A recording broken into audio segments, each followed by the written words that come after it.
Welcome to our podcast, Below the Belt, Who Vex Lose. Happy Sunday to each and every one of you, wherever you guys are joining us from around the world. It's our privilege, it's our esteemed privilege to have and every one of you each and every one of you here with us. What a Sunday I'm off to. It's a privilege to have each and every one of you here with us. And I am looking forward to this time with you. I am really looking forward to this time with you. Would have it no other way. Would have it no other way, guys, on this fantastic, beautiful Sunday. So happy to have Rashley Ford and Lauren Jones. All right. B Pat. And is it Ichi? Ichi or Ichai? Is that Chinese? Good morning to the folks joining us on YouTube. Subscribe to our YouTube channel if you guys are there. Those of you who are joining us via YouTube, make sure you subscribe to our YouTube channel. Click on that subscribe button. Good to see those folks joining us across Facebook and the various Facebook pages, guys. Ensure that you follow our pages so you stay in touch with all that is happening across our pages on social media. And those of you who follow us on Twitter, guys, we want you to follow us there as well. Continue to follow us there. Make sure you're following our Twitter pages as well, guys, so you are in touch and you are your hands on the pulse of all that's happening. Folks, it's a fantastic Sunday in the national capital city of Georgetown, where we host our international podcast from. We are so privileged and so delighted to see each and every one of you guys. We are so privileged to be here with you guys and to spend this time on this Sunday with you folks. We would have it no other way. We would prefer it no other way. We would rather it no other way. We love having you guys here. Good to see you. Is it Cameron, Augustus, and Abiola, Washington, Director David Abiola, Washington. Did I say Abiola, Washington? Good to have all you fantastic folks. Brenda Braffett, Amos Linton, Lennox Anderson, Ravi, is it Dirup? Ravi Dirup. Good to see you, Ravi, joining the live program today. We would have it no other way. Tessa Isaacs Gravesandi. Good to see you, Carol Jacobson, Andrew Cuthbert. Guys, we are here today and we are grateful today, Almighty, for Spirit Lives, for having us with each other. As you come on the live stream today, we encourage you to share the live feed, guys, wherever you're picking us up from. And also, we want to see those emojis. We want to see those emojis. Today, we should be talking with Kemraj Ramjatan, the leader of the Alliance for Change, Member of Parliament, Shadow Minister for Agriculture. And we're going to be talking about a different subject matter. However, a topic he knows all too well, having served in excess of 50 years in Guyanese politics. It's the age of dissent, folks, remembering Dr. Martin Luther King. Yesterday was his 93rd birth memorial. As you know, Dr. King lost his life just shy of turning 40, and he would have been 93 years old had he been alive now. And tomorrow, guys, tomorrow is Martin Luther King Day. It's a day that is celebrated, I know, in a very big way in the United States of America. It's a day of service, and it has begun to take on an international complexion more and more as Dr. King's principles that he stood for are of a human nature, human rights, and dignity, and all of those other things, things that should be part of any democratic system, any progressive system. And so we're going to be reflecting on his life and time, what we can learn in these many years later. The age of dissent. We have a right to speak against power that we think is installed, power that we think is acting corrupt. We have a right to do that. We have a right to stand against power and authority that is only in its own interest. Folks, this is the age of dissent, and it's not just in Guyana. People just in teching nonsense anymore. Who vex? Don Barnes, who vex? People in teching nonsense anymore. It is the age of dissent. And this is start now. It's a couple of years now, starting perhaps with the Arab Spring. You all remember that? Places like Tunisia and so on, who began to speak against their repressive regime. We had our own Arab Spring here. We had our own Arab Spring here, and it's continuing. And so we're going to examine the life and times of Reverend Dr. Martin Luther King, the age of dissent. And as I said, we should be joined by Leader of the Alliance for Change, Member of Parliament, Shadow Minister for Agriculture, Kemraj Ramjatan. He should be joining us. I hope he does, because he has the kind of institutional knowledge, Karen Thorne and Dora David, when we're looking at these issues, to see where we're coming from and using all that experience to give us a good sense, a good barometer of where we are heading. Look, folks, we ain't got to reinvent the wheel here, you know. We don't have to reinvent the wheel here. All right? We don't have to reinvent the wheel here. We got to sit down, we got to speak to each other, and we got to move this country forward positively. You and I know it's not heading in a right direction. Rita Singh and Marlon King, Karen Thorne, Sherry-Ann Baird, Vanessa Wardeen. It's not going in the right direction. And we have an opportunity to sit down and put things in order. You know, we were talking on some of our programs yesterday. Look at the cleanup activity. You know, this administration talks one thing, but does something totally different. They talk, but they can't walk the walk. You're talking about one Guyana, and you come to clean up the city where the main city council, the municipality, has jurisdiction, and you boycott them. You go around them to get your photo ops, right? To check off a box on a list.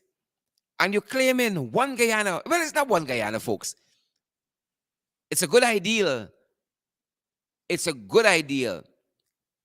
It's good intentions. Right? But they say the road to hell is paved with good intentions. Good intentions, but you're going about it the wrong way. In a way that is total opposite to the intention that you want, to the outcome that you want. And we got to look at that, and we got to call it for what it is. If our biggest challenge today is being called Jagabat and trench crap, we in problems. And yesterday we began examining, the life and times of Martin Luther King. We said just yesterday was his 93rd birth memorial. Had he been alive, he would have been 93 yesterday. You know the names Dr. King was called in his time? If you stop and you answer everybody that called you some name, how are you going to achieve your purpose? How are you going to achieve your purpose in this life? Shem Jadunandan, Yonet, Ann Smith, Undan, Anjun Underwood, Yvonne McPherson. Happy Sunday to all of you. How are we going to achieve your purpose? But Dr. King was resolute on what he wanted to accomplish in his society. And some of us got to be like that. Some of us got to insist that the installed powers that be, installed or otherwise, you have to sit down and you got to speak to the other side. Can you imagine if the PPPC had won an election like Mia Mottley, Prime Minister of Barbados, won in 2018? A sweeping victory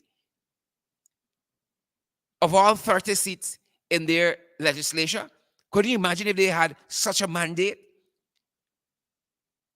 According to what GCOM produced, and we know we got lots of asterisks over that. It in question mark, it in red, it in bold, and it underlined. Lots of question with the results produced there. But let us, for argument's sake, let us say that is what is the status quo. It obtains. It's barely win.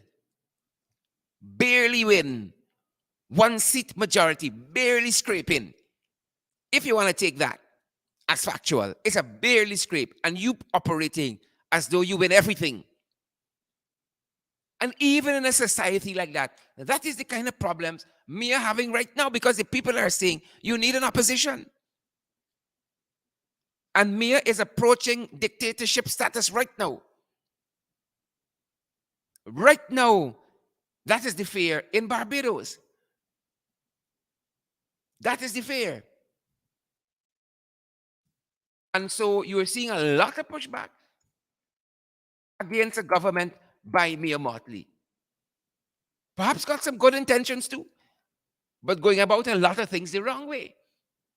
And people have a right to dissent. People have a right to dissent. But folks here got thin skin. Some of them in politics long, but the skin still thin. They gotta seek medical help, you know. They gotta seek medical help. In politics, long. And the skin thin. I know what is even more surprising. These are the folks. They like call people name. They can go on social media, on television, and they can say the most hurtful things about you. And when their turn come, no, they can't take it. They can't take it. When their turn come, they can walk up every court step for you. When their turn come, they out here balling up. Can't take it. Cannot take it. So guys, we're so grateful to all of you who be joining us today, who are joining us today, folks. We are so grateful for all of you. We are going to be examining the life and times of Dr. Martin Luther King. And we'd have today no other way, guys.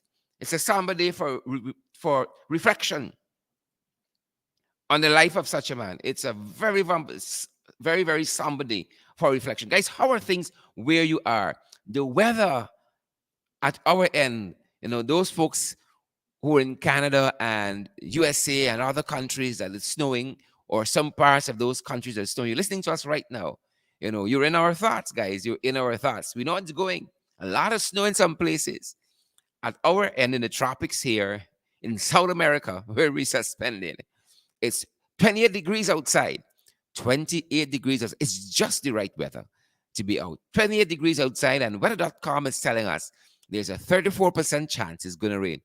34% chance it's going to rain. It's beautiful weather. We trust that things are even better where you guys are. Sharon Griffith and St. Romain Adams, Cameron Augustus, Pamela Douglas, Andrew Cuthbert, June Daniels, McKinnon, and all you other fantastic folks. June says it's cold in New York. Colin Moore, good to see you as well. Prophet Tiabru says the very same thing. It's cold in New Jersey as well.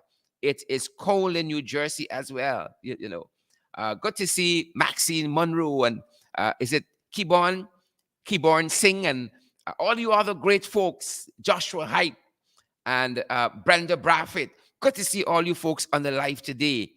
And as we wait our guests to come on, I hope he comes. Kemra Dramditan, the Member of Parliament, Shadow Minister for Agriculture, and the Leader of the Alliance for Change. I want to give you a portion of a message, a speech, you might want to call it, from Dr. Martin Luther King himself.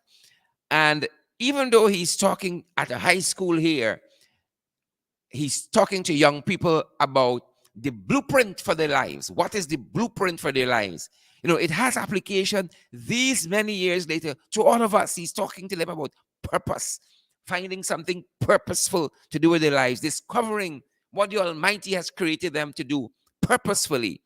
That is the message, that's the sermon, that's the speech he was giving here. We're going to play some of it for you guys. Stay with us, and we're going to have some thoughts on the other side. Just a few minutes of it, of this presentation, still tremendously relevant. And then we're going to come back on the other side. Yep. And the question is whether you have a proper, a solid, and a sound blueprint. And I want to suggest some of the things that should be in your life's blueprint. Number one in your life's blueprint should be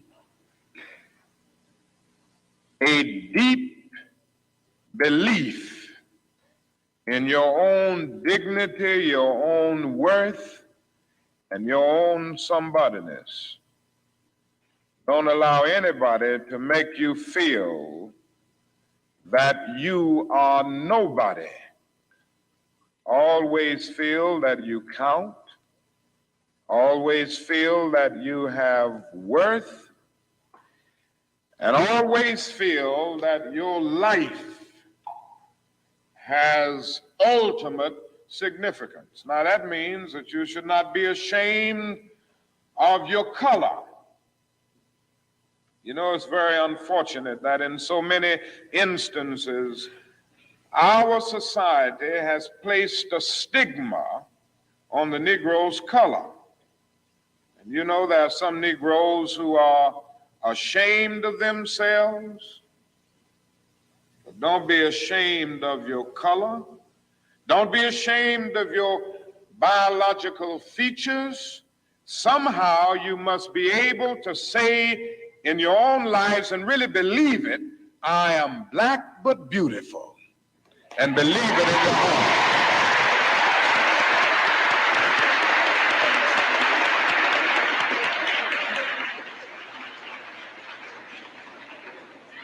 And therefore you need not be lured into purchasing cosmetics advertised to make you lighter. Neither do you need to process your hair to make it appear straight. I have good hair, and it is as good as anybody else's hair in the world. And we've got to believe that.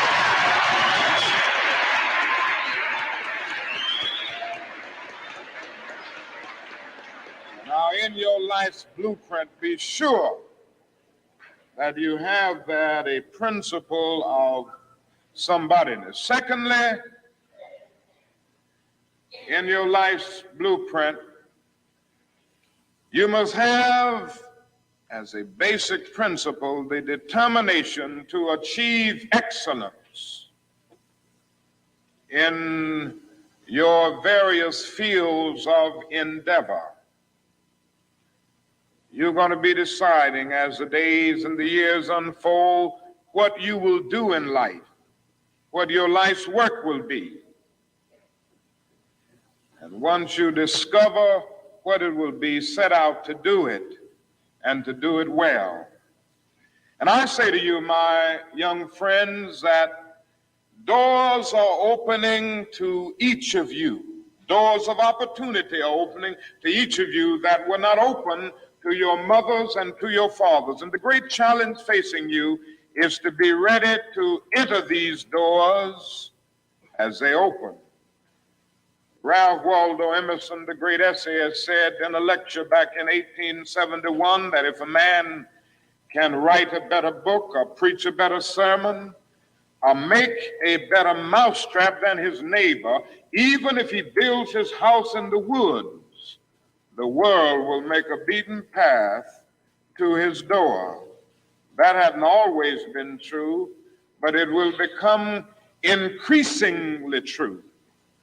And so I would urge you to study hard, to burn the midnight oil.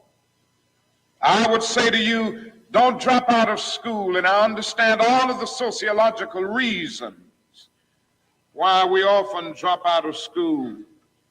But I urge you, in spite of your economic plight, in spite of the situation that you are forced to live so often with intolerable conditions, stay in school.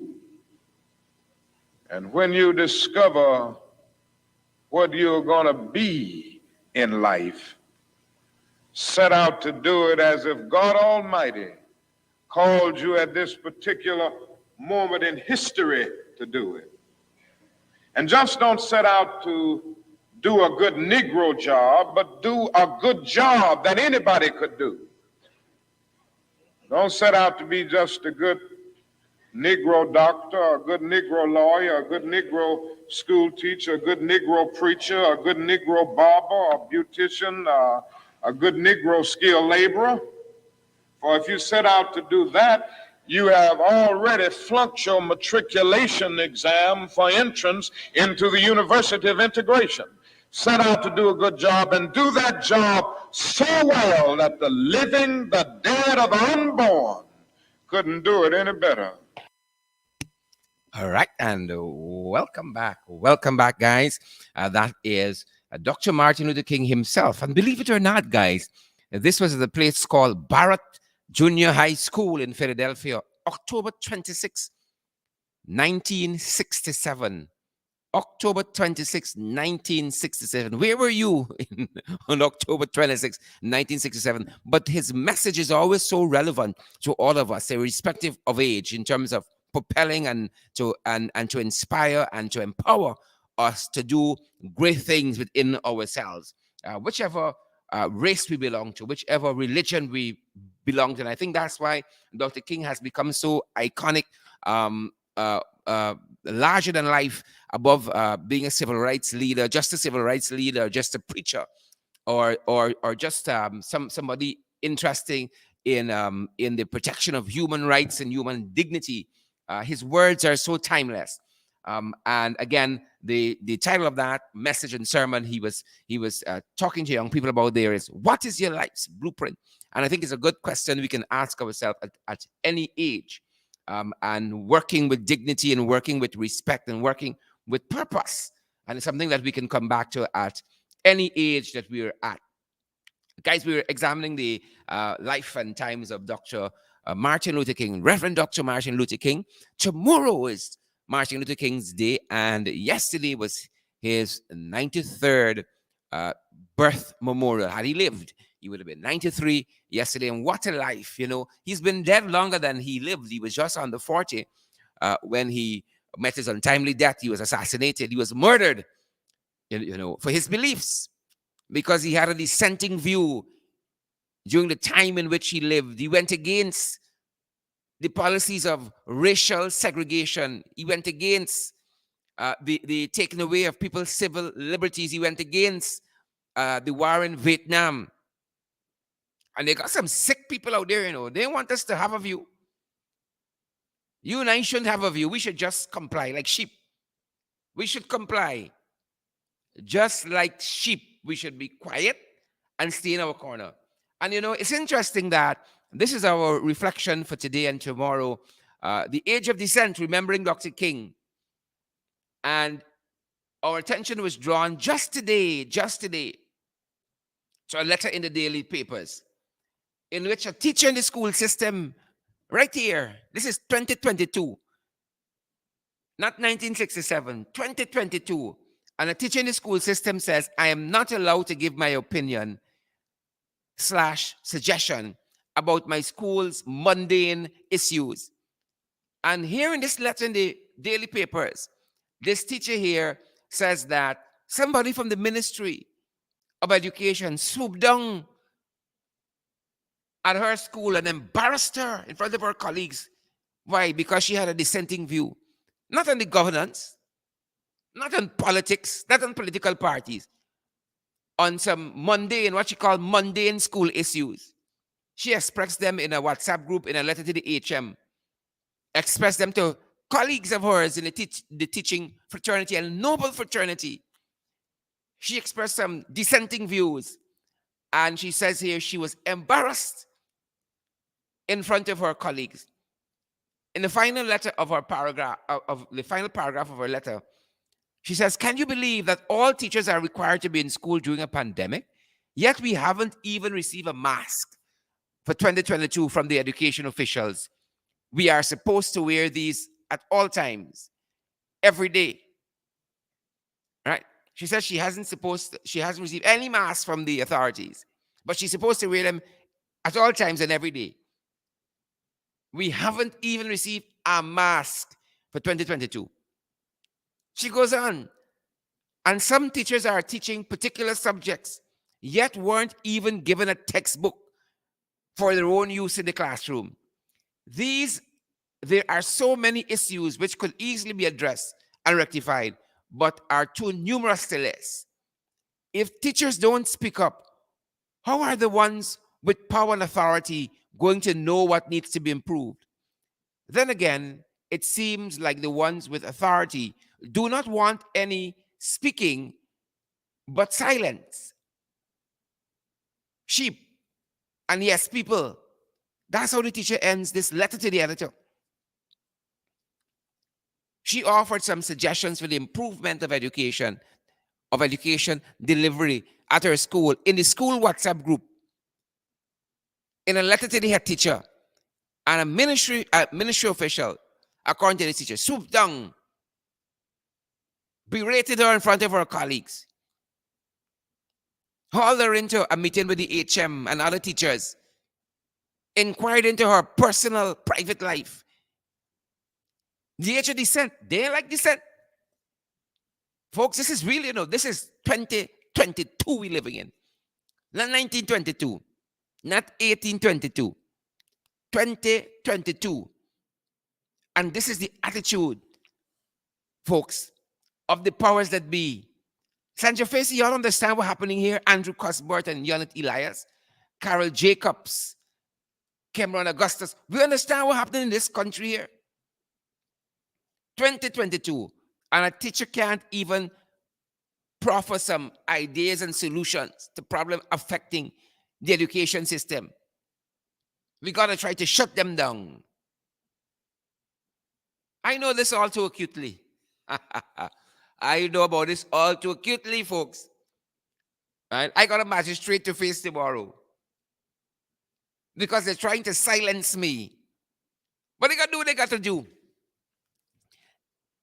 These guys out here got to do what they got to do because I understand fully well the blueprint for my life. And I'm thankful for the man upstairs, the big man, that has helped me to understand it. And those other folks in my life who daily help me to understand it. So I understand the blueprint. So these jagabats and trench crappos, they got to do what they got to do. They got to do what they got to do. You understand what we're talking about here? They got to do what they got to do, and we got to do what we got to do as well. We got to keep pressing forward. We got to remain hopeful. We got to remain vigilant. We got to remain upbeat. We got to remain with boots on the ground. We got to hold fast to our views. Guard our opinions jealously. If we say that democracy is what rules the day, then how can people not want to enforce and empower you to exercise all the tenets of democracy? These guys believe that democracy is an X on a paper and you chuck it in a ballot box. And how that can be democracy when they stuff in the ballot box? How that can be democracy? How is that going to be democracy when they jet in the books, the poll books that go missing, and the ID cards that they're sharing out? How that can be democracy? How is that going to be democracy? So these are the issues we're examining, and Cameron is going to join us in just a minute. He's going to join us in just a minute. Just a minute.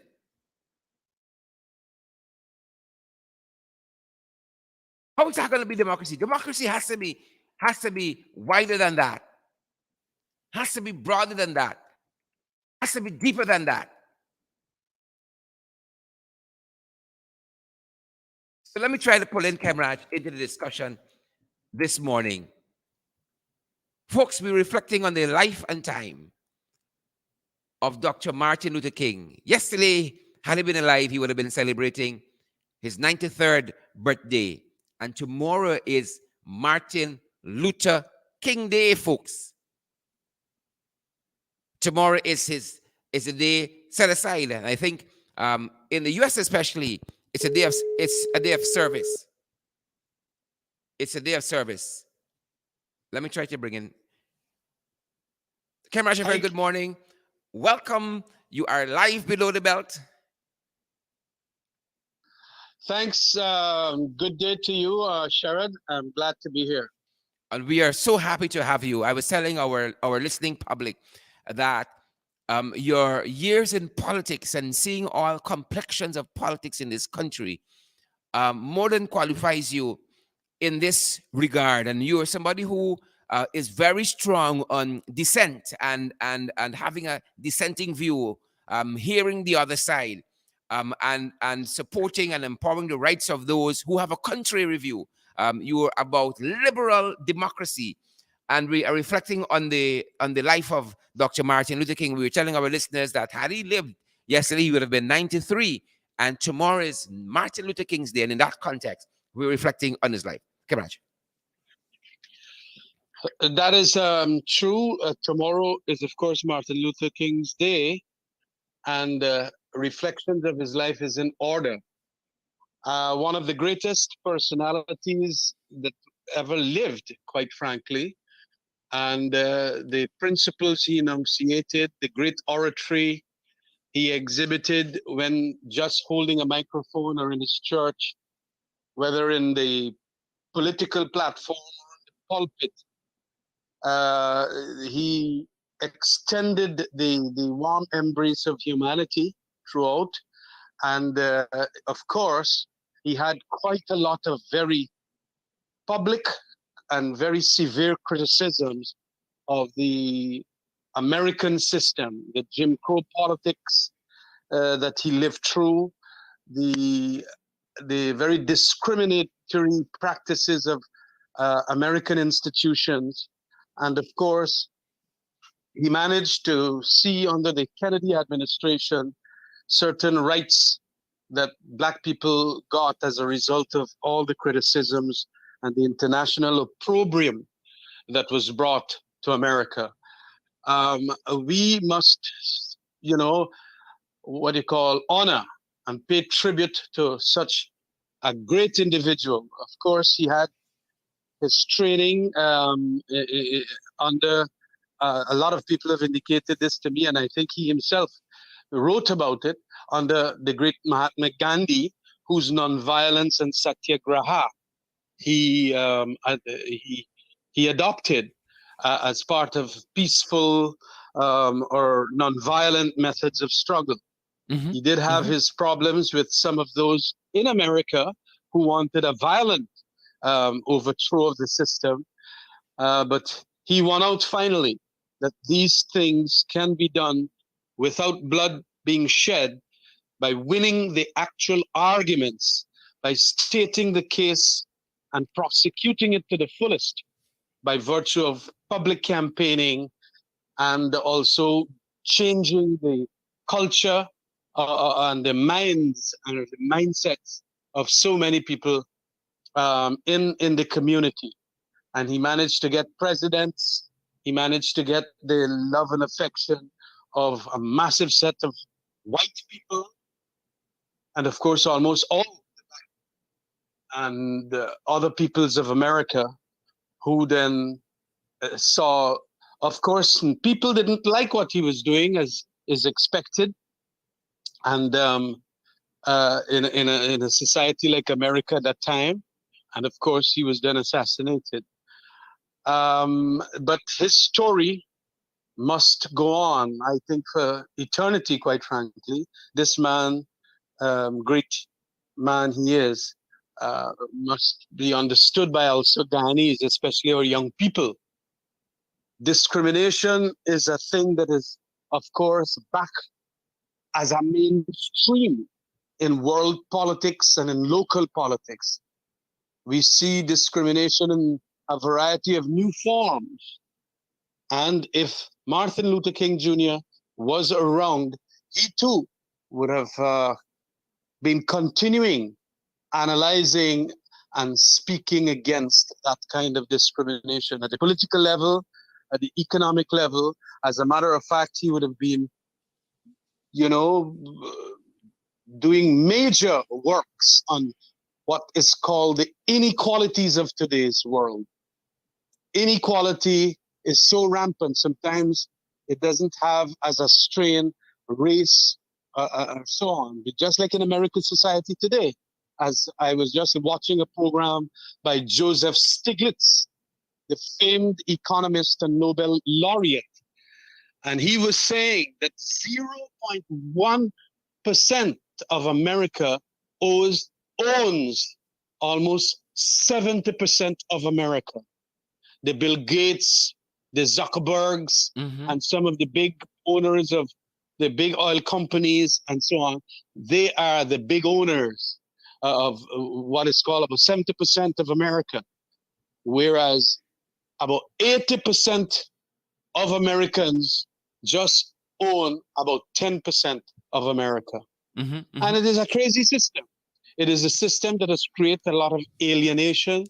It has created so many of the negative things that Martin Luther King talked about in the 60s of the last century, and which, in a sense, brings the world into the turmoil that it is in.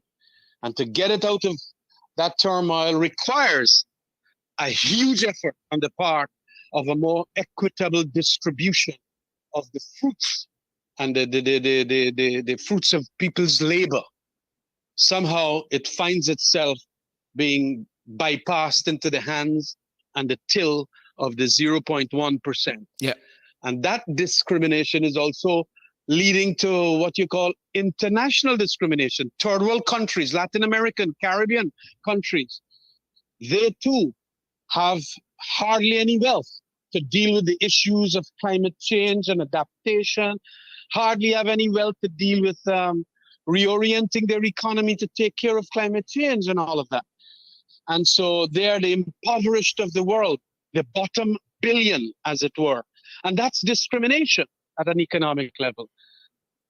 And so what the lessons from the anti-discrimination struggle of Martin Luther King will prove to us is that you must have this kind of voicing of opinions, the dissenting opinions of the day, so that you can be, chastising the existing system, chastising the powers that be that ensure that the existing system is perpetuated. And so if it is one big lesson that we must all take away from Martin Luther King, is that we must be very severe and scrupulous in our scrutiny of the system that we exist in and to speak out against it. I said last night on the Burbies program, you were there, that silence is violence. The minute you just keep your mouth shut, or if you feel shy or shame not to speak the truth about what is happening around you, because let's say you're supporting the party in government or you're supporting an ideological position, knowing very well that that party or ideological position is creating huge problems, impoverishing, immiserizing the population. You have to still stand up and speak out. And Correct. I think that is the Correct. great lesson of Martin Correct. Luther King. Cabral, part of what you said there, it's winning the argument. And I want to underscore that. Winning the argument against your opponent, politically or otherwise. But, some regimes in politics, Myanmar and other places, believe to win the arguments, you got to kill your opponents, like Crummy Wing was killed. You got to silence your opponents by imprisoning them the way Mark Benchcop was imprisoned here. You got to win the argument by disrupting their lives, like bringing some trump up charge because you don't like them calling your names. That's how you win the argument. But that is not how Martin Luther King won the argument of his day. No, well, that is correct. You have gotten it on the button there. The authorities of the day that want to be dictatorial will read from the dictator's handbook. And one such rule in that handbook is stifle opposing view. Dissent must be persecuted. Dissenters must be persecuted. And we have to have the arguments being made as to why it is a bad thing to begin with and then also to prove to the larger electorate, to prove to the larger public that it is in their interest that dissenting voices be heard and be given a vent, especially in the press, in social media now, in the TV station, and so on. Because in a democracy, which is but a vying of different opinions, the opinion of the authoritarian and dictator must not predominate. There must be a preponderance of views from all quarters, especially the quarters that are you least expect, because the best of ideas sometimes come from those strange quarters, and we must not, seek to shut out the estranged because you feel that it is, a little out of place, whatever it is. But that is how the world has developed. A lot of people initially had felt that, we are the center of the universe. Then Galileo came out after his scientific studies and all of that, the sun is there. And then so many other things, the world is flat. And then, of course, people came out and said, no, it's wrong. I mean, so many things have occurred as a result of questioning the existing reality at the time. And the existing reality right now is that this world, which is, by the way, have progressed over the last 50 years so tremendously, the progress is not being shared by so many people. And that is what we would like to remember the call from Martin Luther King. Dissent is important. It brings out the sunshine into corruption, the sunshine into discrimination, bad political policies, and so on. And so we have to win the argument too, to show people that, look, the reasons why we are asking for change are these reasons. The great Karl Marx, I mean, a lot of people are critical of him now and talk a lot of nonsense, but the Titanic scholar that he was said that we must not only see what the problems is. The problems are, sorry. What we must do is also change it. Change is what we have to do. So it is not just to deal with what is the reality and force that reality upon people. If the reality is disadvantageous to masses, we must change it to ensure that the masses enjoy and comfort. And to that extent, then, that was basically the message. The point is not to just reflect on what the world is, but to change it, and change it in a non-violent manner by winning the argument. And the argument is easily winnable by those who can do the studies, and us who can then read those studies and get along. I mean, this is important for Guyana. This is important for the region and things like that, the CARICOM as it is, and of course the larger international world. We have to pay attention to the big issues. The big issues being inequality, the big issues being climate change, nuclear proliferation, and so many of the big issues of the day can be resolved by ensuring that the argument as to why they're wrong or what is the right method to ensure that we live this more prosperous, comfortable lives with ameliorated circumstances for the larger set of people. And that is what we have to do. Win the argument. Argue and win the argument. And fantastic, Kimraj. I just want to share with our listeners some of the sayings and quotes, some of the salient points pulled from some of his speeches over the years. Dr. Martin Luther King says that our lives begin to end the day we become silent about things that matter. The ultimate measure of a man is not where he stands in moments of comfort and convenience, but where he stands in times of challenge and controversy. He says, we must build dikes of courage to hold back the flood of fear. Let us not seek to satisfy our thirst for freedom by drinking from the cup of bitterness and hatred.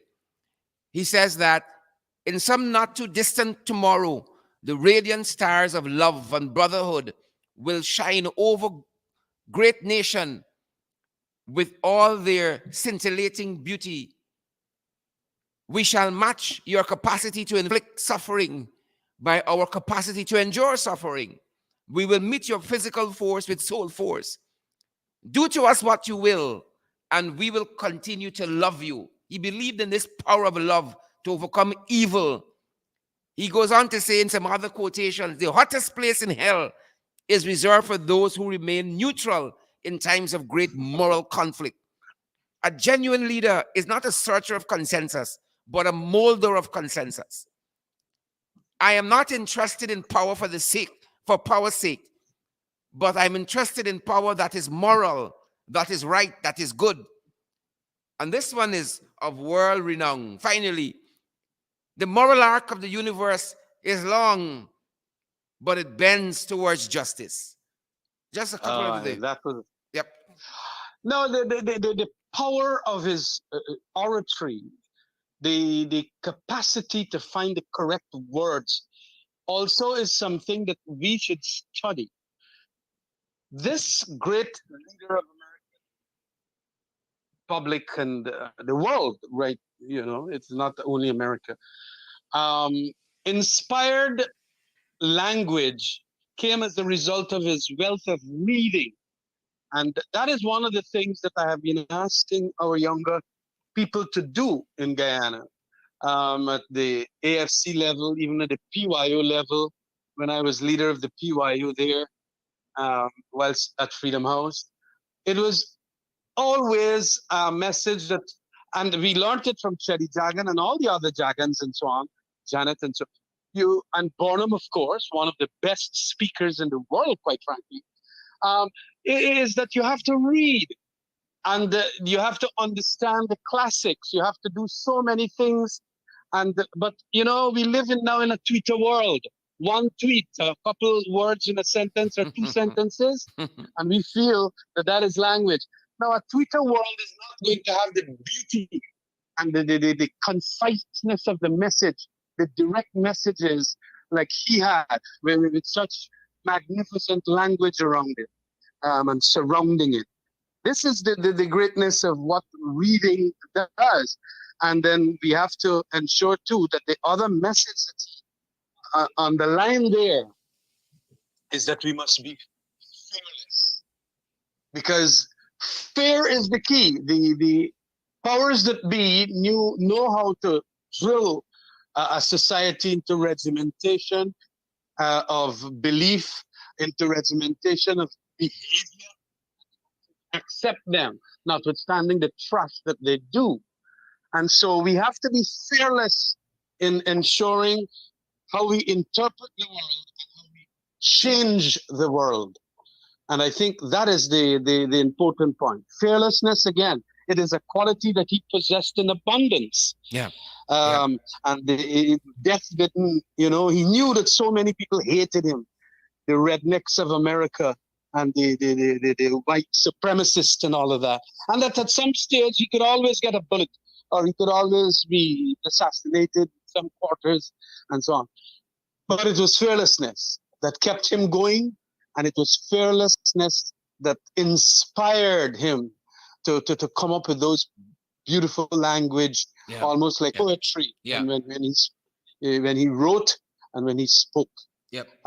So we want Guyanese young children, young people now getting into politics, to understand that these are people who you have to use as heroes and as icons from which you then start your political journey, or whatever the journey is, where there is requirement for it in the religious circles, even in the Hindu and the Muslim and the Christian faiths and so on. Mm-hmm. You can have inspirational leadership at that level by even being closely associated with the writings and speeches of Martin Luther King Jr.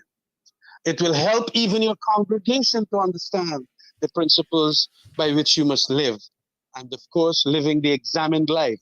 He was, such a, wonderful character, family, and a whole set of other things that are positives about him. And these are the things that we want to do. But I know that you have made some quotes there. Fearlessness and the beautiful language points are two of the other attributes that we must pay homage to this great Yep. man. You know, Kamraj, you're an avid reader, and we always encourage folks here, especially those folks who represent themselves to be activists and future political leaders in this country. A lot of young people listen to our program. We always encourage them to read, and that's one of the things we've been stressing for 2019, for 2022 rather. We got to equip ourselves. A fantastic book I found years ago that contains some of the seminal speeches and sermons of Dr. King is a book called Strength to Love.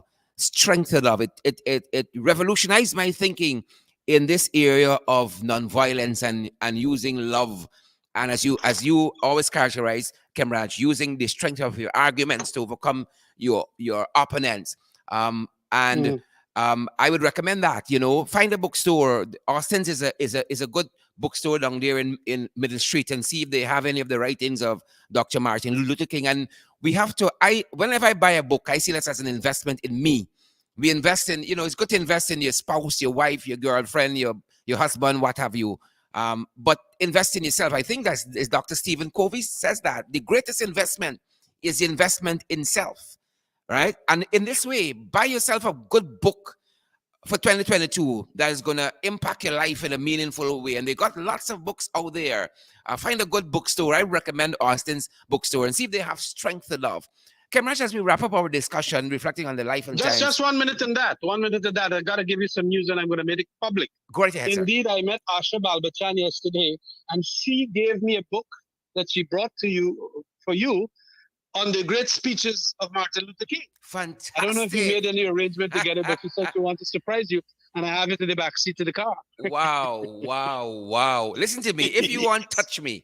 Kemraj, buy me a book, right? And yeah, I know. Let me say this. We got to invest in yourself, invest in somebody. You know. I don't want to hit anybody with this, but I see people celebrate birthdays in all kinds of strange ways. Right, which could suit you. You're celebrating a birthday. Buy yourself a good book. Buy yourself a good book. Reflect, the message. Examine your life. Readers make better leaders. Yep. Always remember that. Good readers make better leaders. And it is important that this whole culture of wanting to spend a good $25,000 on the drinks and the food and so on, well, fine. But at least you could cut down on that, or at least the drinks, and ensure that you buy a book for a couple $1,000 or buy a couple of books. I remember, what I used to do in cabinet? Every time, my birthday came around, I gave every cabinet member a book. And I think it went very, very well. And it is books that are reviewed by the New York Times and the Washington Post and so on. And then I buy, how much? It's about 25 copies, and I shared it around with the cabinet members. Good books. Buy yourself a good book. Yep. It was just fantastic. The last, of course, that I gave was Collaborating with the Enemy. This is an important book that dealt with some of the principles also came from Martin Luther King by the author Kahan. Kahan is the name of the author. And it said that, look, if you want a society to move forward, you also have to, notwithstanding you might be in opposition to them, like we are in opposition to the PP government, there are times we have to collaborate.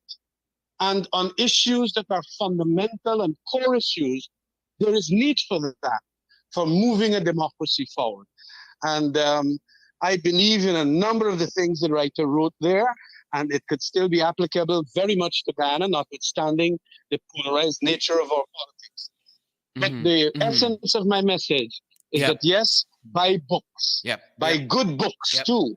And the good books are the ones that are generally analyzed in critical reviews and peer reviews and so on.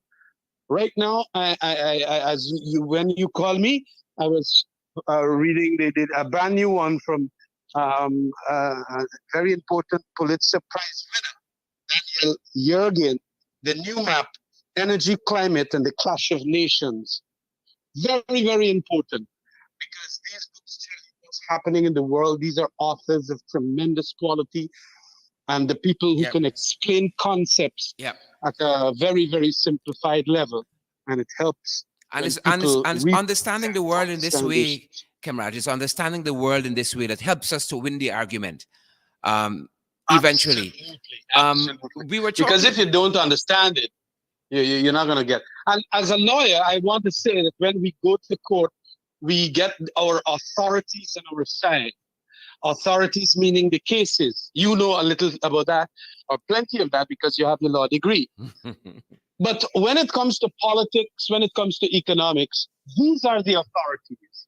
The Jurgens, the Stiglitz, the Jeffrey Sachs, and Yeah. economics. Yeah. And and that is why we have to read these people as political leaders. We have to. And that is a remark that I would really like everyone out there listening to us to appreciate. Fantastic. Strength to Love is a book I would recommend. Folks, if you're reading a good book you want to recommend to us, leave that in the comment section. I would love to come back and have a look at some of them, some of the recommendations. If there's a book that has changed your own thinking about life, leave that in the comment section too. We'd love to come back at some time and have a look at them and maybe make some recommendations of our own. Kamraj, I want to thank you for spending this time with me today. I know you have a busy Sunday and you like to, not necessarily busy in terms of activities, but sometimes it's just sitting still and reading, catching up on your own reading. Oh, yeah. Oh, no. That is meditative too, I have found more and more as you get older and so on, and the activism will lessen as to where you go on a Sunday, because in earlier days, you make sure that you go meet some people in West Demerara or Blackbush on a Sunday. The COVID has ensured that you're now at home, but whilst at home, what do you do? It is, not necessary to watch television all the time, but to read a good book. There is nothing better than doing that. And especially if the writers are the Martin Luther Kings of the world, in the sense of being strong critics of the existing reality and how to change it, and understanding it by winning the argument based on understanding what the realities are.